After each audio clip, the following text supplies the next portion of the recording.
अस्सलामुअलैकुम वरहमतुल्लाहि वबरकातुहू।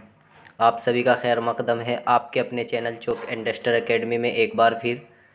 और उम्मीद करता हूँ आप सब खैर वाफ़ियत से होंगे। और आ गई है वो घड़ी जिसका आपको बेसब्री से इंतज़ार था। AMU और JMI दोनों यूनिवर्सिटी के लिए MA उर्दू का एंट्रेंस एग्ज़ाम की प्रिपरेशन करने के लिए हमारे यहाँ चौक इंडस्टर एकेडमी पर एक न्यू बैच शुरू होने जा रहा है।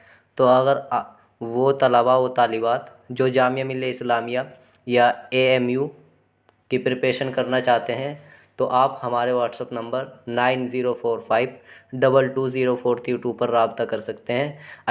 वहाँ पर अपना नाम और अपना स्टेट का नाम और आप जिस कोर्स में आप एडमिशन लेना चाहते हैं वो नाम, ये 3 चीज़ें लिख के आप जो है हमारे व्हाट्सअप नंबर पर भेज दीजिए। आपको इनरोल कर दिया जाएगा और मज़ीद जानकारी आपको वहीं दे दी जाएगी। लेकिन अगर बात करें यहाँ पे आपको ये मेंशन किया गया है, फ़ीस आपकी 549 रुपये रहने वाली है, मंथली फ़ीस है। इसमें आपको डेली रिकॉर्डिंग मिलेगी और क्लास होगी वो मंडे टू फ्राइडे आपकी क्लास होगी।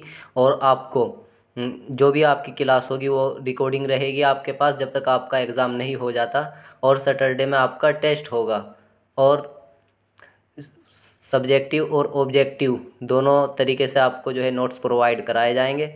और मज़ीद जानकारी के लिए आपको हमारे व्हाट्सअप नंबर पर आप पूछ सकते हैं या कमेंट में भी आप मालूमात ले सकते हैं। और अगर बात करें इसके पैटर्न की तो पैटर्न पहले बात कर लेते हैं जामिया की। तो जामिया का पैटर्न ये रहता है MA उर्दू का, इसमें 40 ऑब्जेक्टिव क्वेश्चन आते हैं और जिसमें 0.25 की नेगेटिव मार्किंग रहती है। और बात करें सब्जेक्टिव क्वेश्चन की तो सब्जेक्टिव क्वेश्चन इसमें 6 आते हैं जिसमें से आपको 6 के 6 करना लाजमी होते हैं।